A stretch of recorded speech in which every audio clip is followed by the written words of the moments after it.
I've been, as I've explained, on the spiritual path for a long time, and I've met many people who, like myself, are very sincere, very eagerly striving to make progress on the spiritual path. And many of these people had a very difficult childhood. And in fact, one of the big motivators that gets people to find the spiritual teaching and join the spiritual movement is because they don't want to live the rest of their lives based on their difficult childhood. They don't want it to determine the rest of their lives.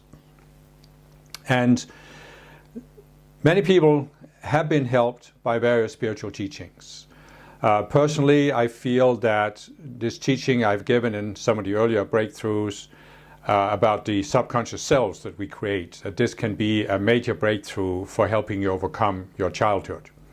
Because you have reacted to your childhood by creating these subconscious selves, and as I've explained, they were created at a certain age where you didn't have the maturity you have today. But they're still there, and it still causes you to react to life and even look at life and yourself a certain way. So it can be very helpful to engage in this conscious process of overcoming these selves.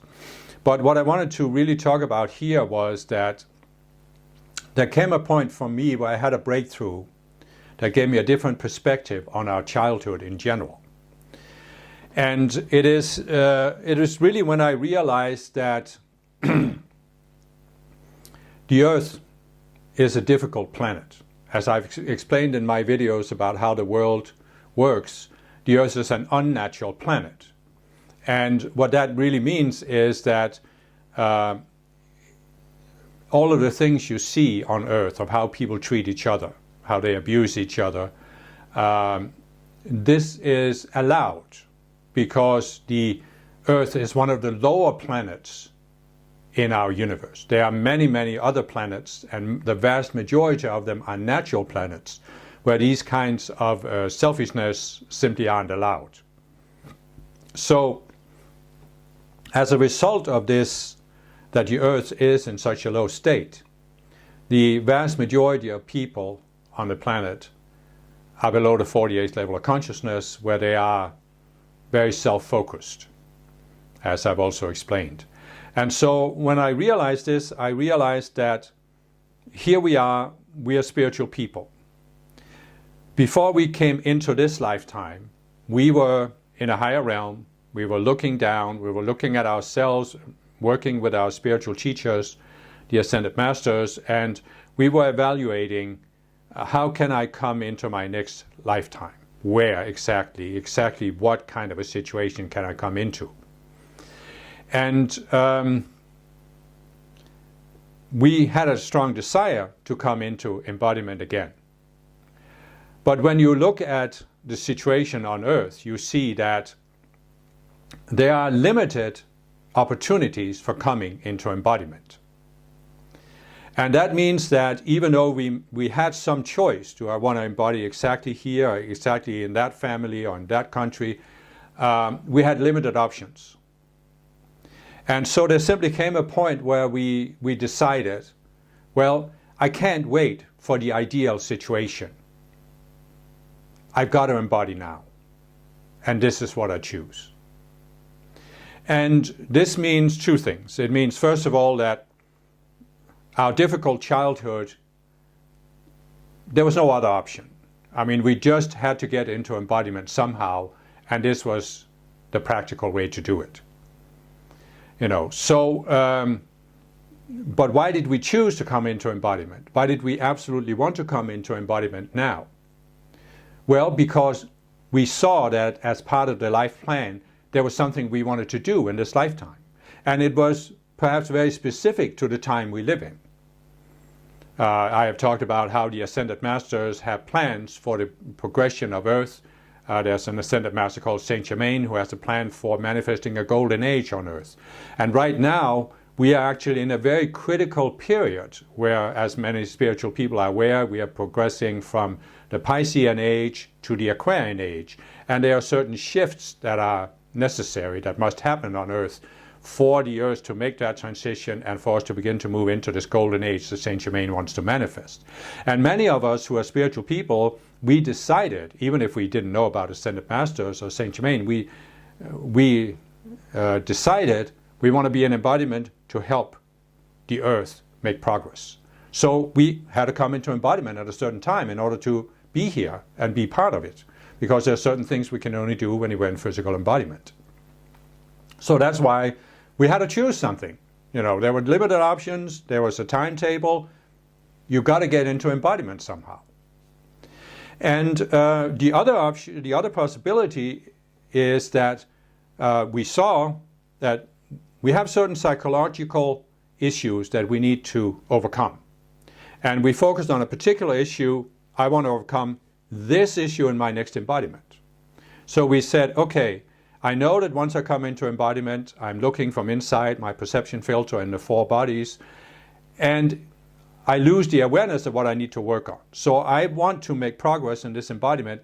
So I want to put myself in a situation where I, so to speak, force myself to deal with this psychological issue.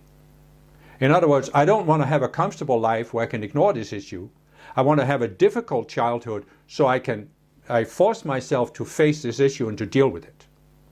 So these are two of the concerns we can have, and you can see how they can actually be combined. I need to come into embodiment at a certain time. Where is the exact family situation I could get into that forces me to deal with my psychological issue? I know that in the beginning this can seem very harsh, because if you have been deeply wounded by your childhood, then we have a tendency to go into this victim consciousness. Our parents did this to us. And there's no doubt that they did. There's no doubt that they did. But if you can step back and say, why did I choose to put myself in that situation? Then you can actually gradually, especially if you use the decrees and invocations to minimize the emotional energy that causes you to feel hurt, and you resolve some of these selves, then you can gradually reconnect to your life plan. And you can understand, oh, I actually wanted to force myself to deal with this issue. And my parents were just the facilitators of this. And if you can make that shift, you can make an incredible breakthrough in terms of freeing yourself from your childhood trauma.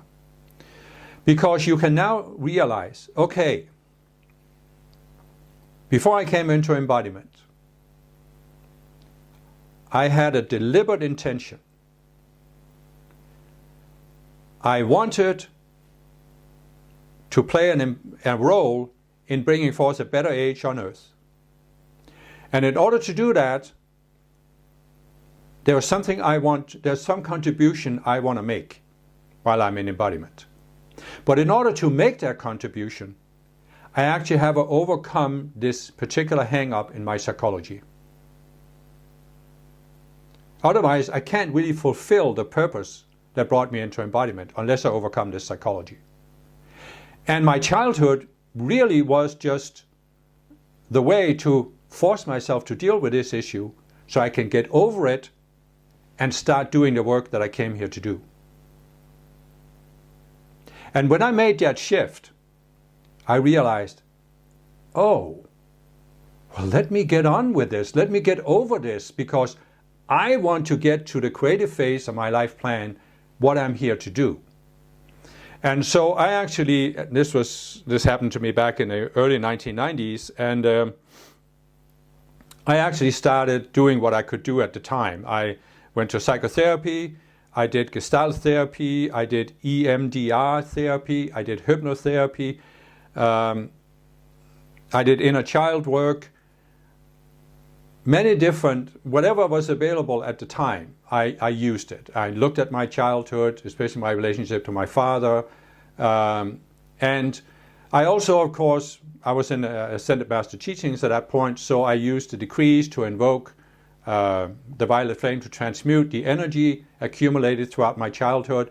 And I worked with the Ascended Masters, especially Mother Mary, who for me was a very important master in that period, because she was kind of the mother I didn't have. She was the one who could give me that unconditional love that my physical mother couldn't express. And I don't blame my physical mother, because nobody ever expressed unconditional love to her. So how could she give to me what she had never received? She had no idea what it was. And so I actually came to a point there over several years where I made peace with my parents. And I have met many people on the spiritual path who had a much more difficult childhood than I had.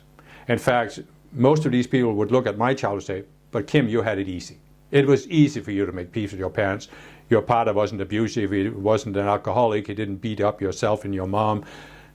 You should have seen what I experienced. And I understand that. I understand that many people had a very difficult childhood.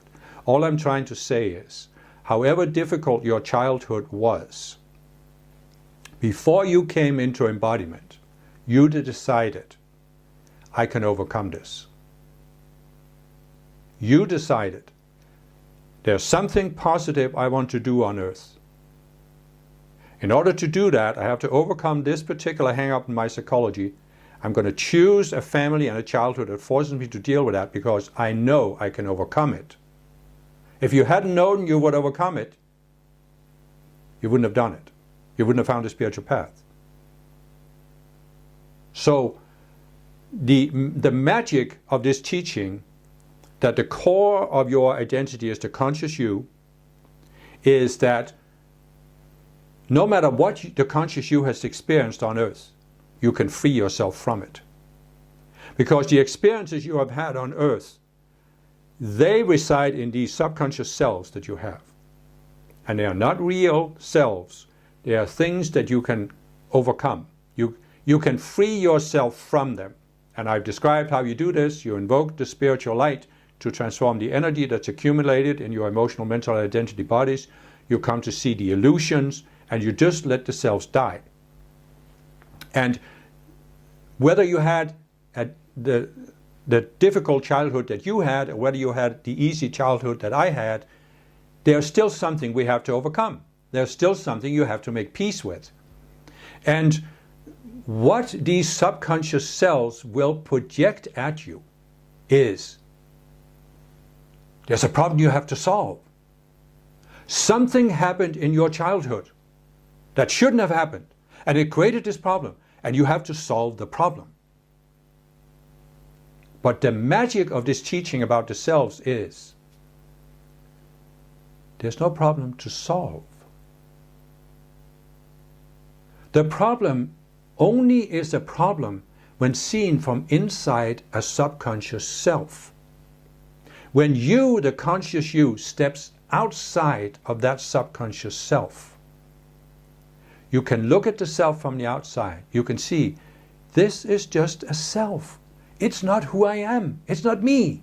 I haven't become the self. I created it in reaction to a very difficult situation. There was no blame here. Nobody could have avoided creating such a self if they'd been in the same situation. But I created it, but I haven't become it.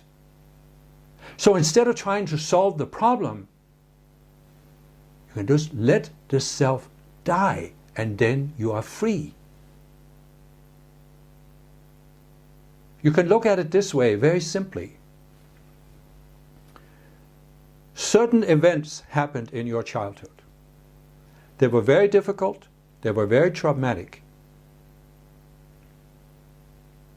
Nobody could have experienced what you experienced without reacting. They might not have reacted exactly the same way you did, but certainly nobody could have experienced this without reacting. But now it's years later, right? The physical situation that was there is no longer there. You are now an adult. You're not living with your parents. You're not dependent on your parents for your survival. So the physical situation is no longer there. You cannot change the physical situation. It's impossible. That's the magic of time. Once time has moved on and the physical situation has changed, you cannot change a physical situation that happened in the past because it's not there now, so you can't change it. So what is affecting you now? It's obviously not the physical situation. Maybe your parents are dead. Maybe you don't live with them. Maybe you have moved to another country. But the physical situation is not affecting you. So what is affecting you is the subconscious selves that are in your mind that you created as a reaction to the situation. And again, no need to blame yourself. Nobody could have experienced what you experienced without reacting to it and creating subconscious selves. But what you can realize is that what affects you from your childhood are the subconscious selves you created in reaction to your childhood. But you have not become those selves. You are not those selves. Therefore, you can dissolve them. You can let them die. You don't need to change the physical situation. You only need to change the way the cells are affecting you today. And you do not have to solve anything in the physical to do this.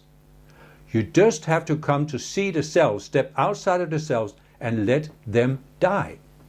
Then you are free. So, as I said, I came to this breakthrough back in the 1990s. I didn't have the concept of the separate selves. It would have helped me tremendously if I had had it, but I didn't. But after I got that concept, I did use it to look at some of these selves from my childhood that I hadn't actually resolved and let them go. So I know it works.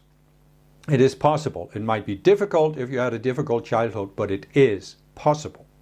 And what the realization I came to, which was back in the 1990s when I first saw this, is that as spiritual people, we simply have to come to accept we have to reparent ourselves. We had to come into embodiment at this time in order to play a positive role in the transition of Earth. We had to come into embodiment in these particular conditions. We didn't get the parenting that we ideally should have had. So we have to reparent ourselves. And how do we do this? Well, I've explained. There are various traditional forms of therapy. There's the whole concept of the separate selves. But another way to do it, another way to approach it, is to realize that we didn't have the physical parents that we deserved. But we can choose spiritual parents that can help us go through the reparenting process.